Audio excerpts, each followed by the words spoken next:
Marriage is supposed to be built on trust, commitment, and loyalty. At least that's what I believed. For 10 years, I worked hard to give my wife, Claire, and our family the best life possible. We weren't rich, but we were comfortable.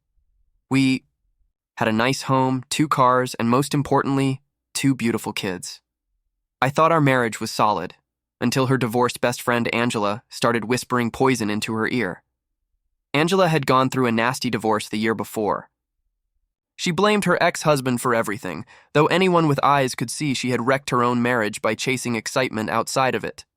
She was bitter, resentful, and always looking for validation. Still, Claire saw her as a confidante. They spent hours together, gossiping, drinking wine, and sharing secrets. I didn't mind at first. I figured everyone needed friends. But over time, I noticed a change in Claire. She began making comments about how monogamy was unnatural, about how people weren't meant to be tied down forever, about how some marriages needed spice. Those words weren't hers. They were Angela's. I could hear Angela's bitterness echoing through her.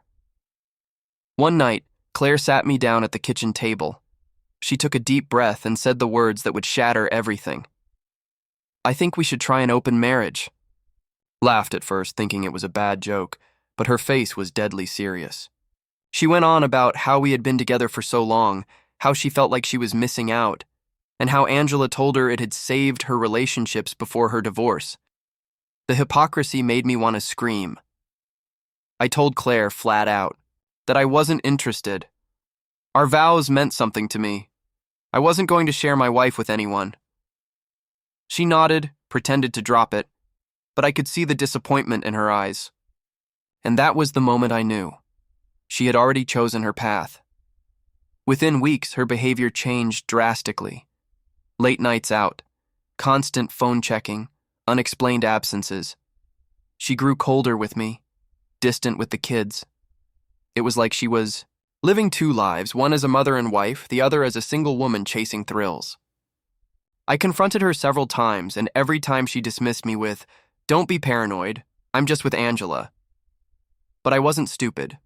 One night, after she claimed she was sleeping over at Angela's, I drove past Angela's apartment. Her car wasn't there. Instead, I found it parked outside a downtown bar. I went inside and froze. There she was, my wife, with another man. They weren't just talking. They were kissing, holding hands, acting like teenagers on a date. I didn't confront her then. I wanted evidence. I hired a private investigator who followed her for 2 weeks. The photos he delivered were undeniable. Dinners, hotels, intimate embraces. My wife wasn't just flirting with the idea of an open marriage. She had jumped headfirst into an affair. When I finally confronted her with the photos, she didn't even cry. She didn't apologize. She shrugged and said, "I told you I needed more. This is who I am. You can either accept it or leave." That was the moment my love for her died, but fate wasn't done with her yet. 2 months later, she came to me pale, shaking, with tears streaming down her face. She was pregnant. And the kicker? She admitted it might not be mine. My blood boiled. The betrayal, the lies, the disrespect, it had all led to this. I didn't yell. I didn't curse.